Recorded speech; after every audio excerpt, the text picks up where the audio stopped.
Buenos dias, bon dia, good morning. It is an absolute pleasure to be able to be with you today again in our daily webinars, an opportunity for us Hispanic leaders to be illuminated, to be inspired, to be educated, to take this time to learn something so that we can take better decisions, to be inspired so that we can reskill and retrain, knowing that the world will not be the same. And how do we want to actually start reimagining the rules of the game so that we can come out of this stronger and better than before?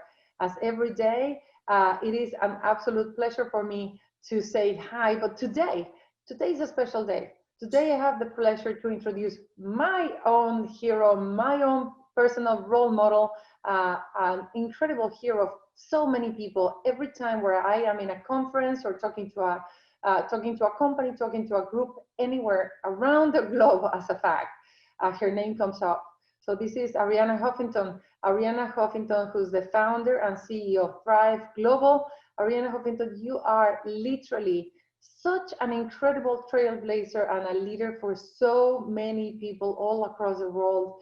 And now you have embarked for a couple of years on trying to stop the world from the rules that we had and reinvent them. And now COVID happened and literally exacerbated everything that you have seen. So thank you so much. First of all, thank you so very much for being with us here today and caring about the Hispanic community.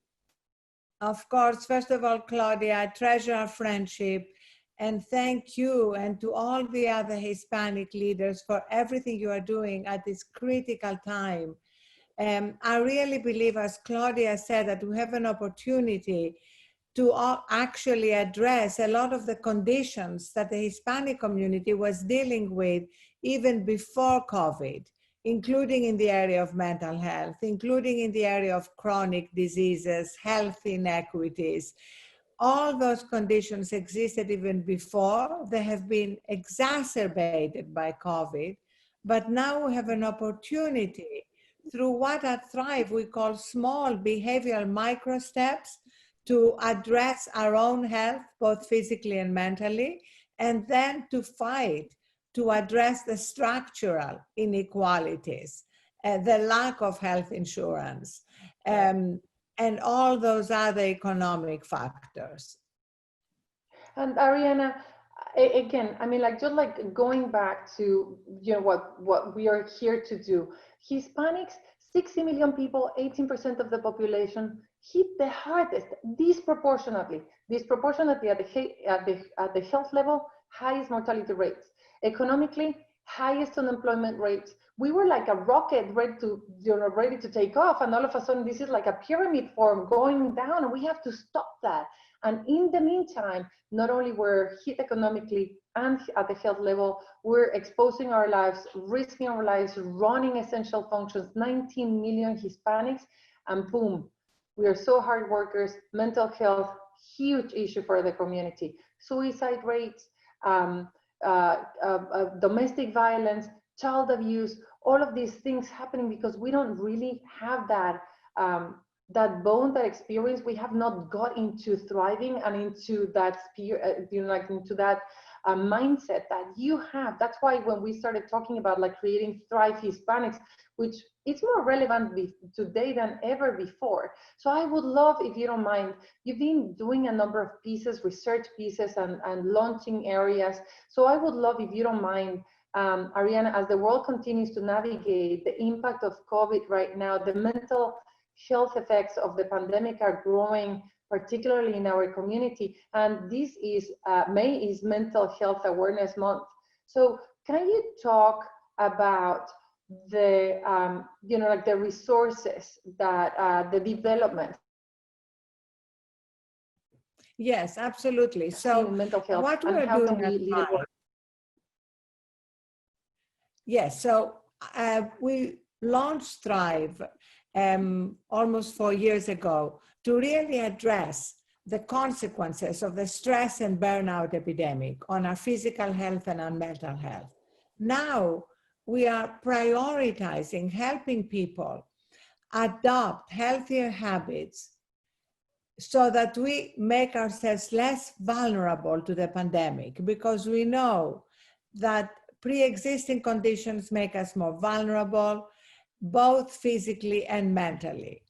And everything we are advocating is based on micro steps, tiny incremental steps we can take every day that improve our physical immunity and our mental health. Now, we know that at the same time, we need to be fighting to address health inequities and economic inequities at the structural level. But we also need to recognize that we own our health right now, and there are things we can do to protect ourselves. So we have translated a lot of our pro bono offerings in Spanish also, through First Responders First, which is a nonprofit that Thrive Global founded in partnership with the Harvard School of Public Health and CAA. And we would love to make all these available pro bono, both in English and in Spanish, to all the people you are serving. But let me give you some examples. Micro steps are science-backed daily steps that help us move away from stress and anxiety and improve our immunity and resilience. Let me give you three that are my favorites. The first one is to recognize the superpower of our breath. Stress is inevitable, especially during these incredibly uncertain times. But the problem is when stress becomes cumulative, and that's when it affects blood pressure, that's when it can lead to stress eating, that can lead to obesity and diabetes, and a lot of the other conditions that we are all suffering from, but disproportionately affecting the Hispanic community. So just teaching people that anytime they're stressed, they can take some deep breaths, inhale and exhale, and see how that literally corrects the nervous system and moves us back into balance. And this is not something that is warm and fuzzy. You know, Navy SEALs use it. Navy SEALs, when they're in stressful circumstances, use something called box breathing, which is 4 deep inhales, pause to the count of 4, 4 deep exhales. The second thing is to set for ourselves a news cutoff point when we stop consuming coronavirus news from news channels or social media, because sleep is foundational to our immunity. And yet right now, sleep is harder to come by for millions of people than ever before. So in order to help ourselves put away all the anxieties that come from the news and to prepare ourselves for sleep the way we prepare our babies for sleep, we need to disconnect so that we can sleep and recharge ourselves, which will make us much better at dealing with everything in the morning. And again, we have a lot of free resources here that we launched in partnership with Audible. You can download them. My favorite is a sleep meditation by Didi, Sean Combs, a sleep story by Nick Jonas. I did a parody of Goodnight Moon called Goodnight Smartphone. Everybody needs a little help at the moment to be able to surrender to sleep, put the day behind and recharge. And the third thing is gratitude. You know, gratitude is a miracle drug. And even in the middle of incredible losses that cannot be underestimated for a moment, you know, loss of loved ones, loss of jobs, incredible anxiety and fear, there are things to be grateful for. They could be tiny things, but every time we remember them, we strengthen these positive neural pathways in the brain, and it changes our whole approach and the way we can deal with the challenges in front of us. All those macro steps, we have them available, as I said, in English and in Spanish. Our social media is also full of inspiration and tools.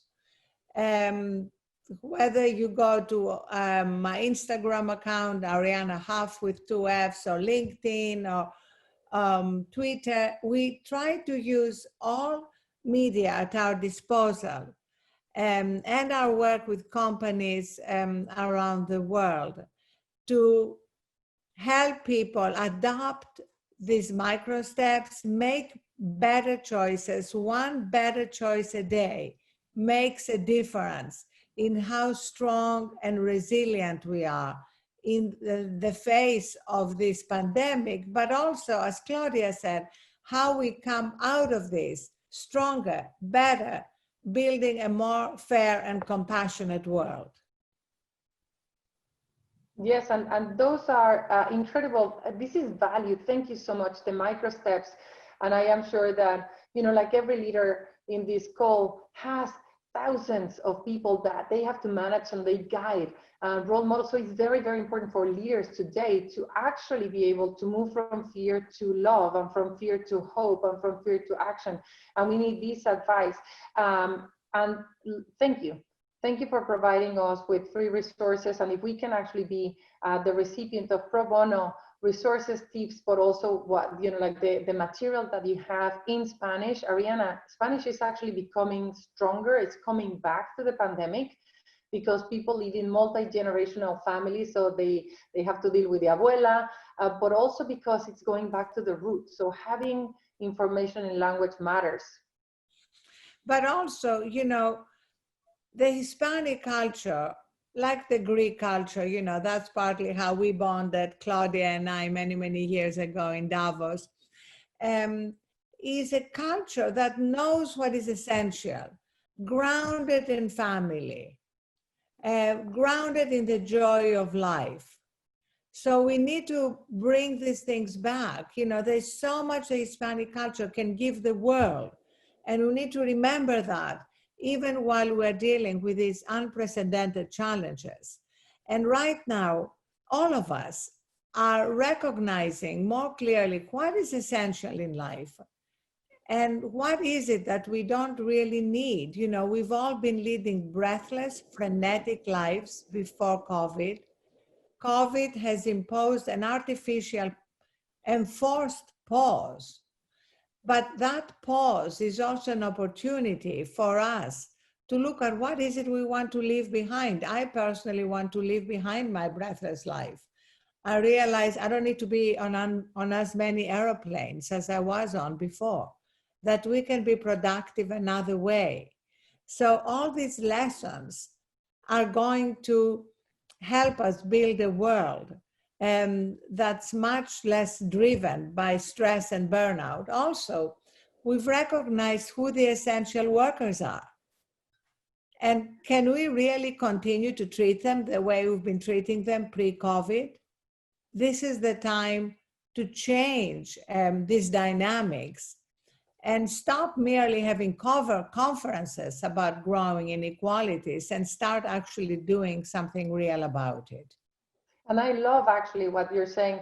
And I would love to get a little deeper to that about how this is an opportunity. I mean, like, this is horrendous and we're losing our jobs and we're disproportionately affected, but we're also disproportionately equipped to rebound because we have that resourcefulness, that agility, that, you know, like that incredible way of actually the experience of being hit down so many times and standing up.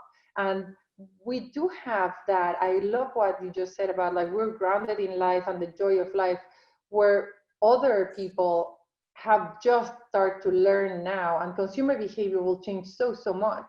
So maybe more, the world should become a little bit more Latino and a little bit more Greek in this time. Not only will become, but I think that people will start like understanding what is essential in life. And if that is something that we do, how do we use that as a way to be to come back to from the pandemic better, fairer, in a more compassionate world, a world where Hispanics are seen, heard, and valued? Well, I actually see that happening in many of the companies we're working with, Claudia. we are working with some of the biggest multinational companies like Walmart, Accenture, Bank of America, Salesforce. And what we're seeing, first of all, is that questions around the health and well-being of their employees are now front and center. The CHRO has become the most important executive next to the CEO, because if you don't have health and wellness of employees, you don't have a company.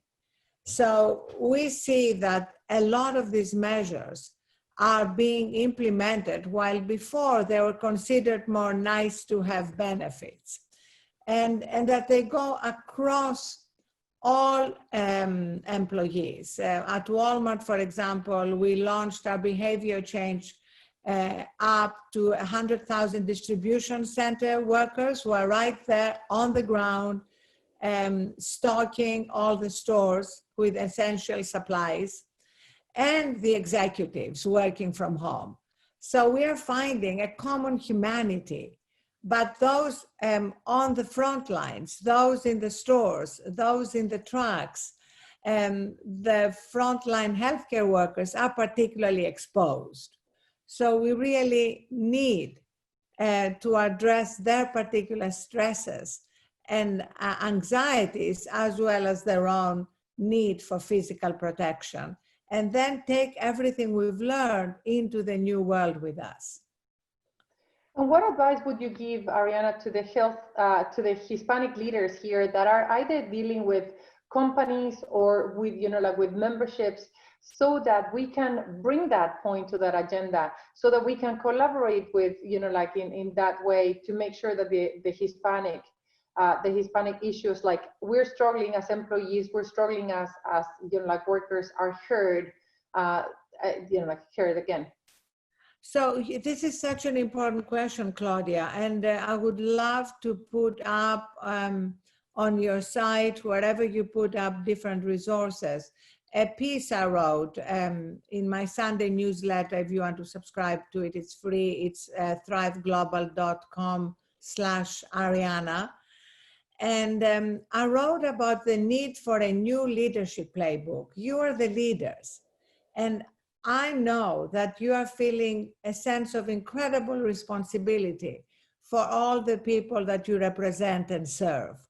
So in my new leadership playbook, I really recommend that you start with yourselves, that you put your own oxygen mask on first before serving others, because I have seen how many leaders are so exhausted, depleted, and anxious about all the additional burdens they are shouldering, that they're actually becoming less effective at finding solutions. We know that from ourselves.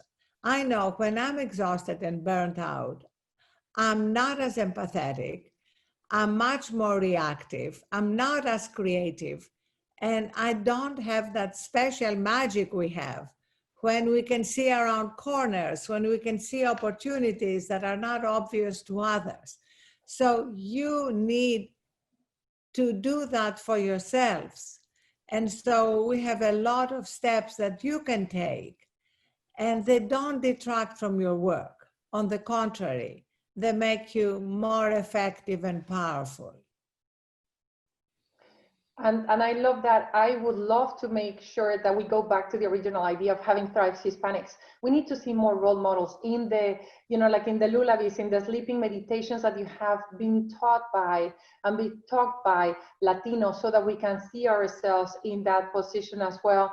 Because we have ingrained in ourselves that hard work will take you further. And you've seen your mother, your grandmother come bleeding hands, from working the ground. So you don't want to disappoint them by not working hard as the only way to do it. And I would love you to maybe just close with a message and an invitation. Again, we would love, the Hispanic Star Coalition of Leaders would love to work with you, Arianna Huffington, on Thrive Global, so we can launch Thrive Hispanics, bring those leaders, Hispanic leaders, to the forefront, so that all the other Latinos can see and be it, and have and also have your word, your final word. Well, not your final word, but a closing word to all of us, saying, It is okay to sleep. It is okay to stop working so hard. It is necessary. It's good. We're not going to go down or disappoint anyone.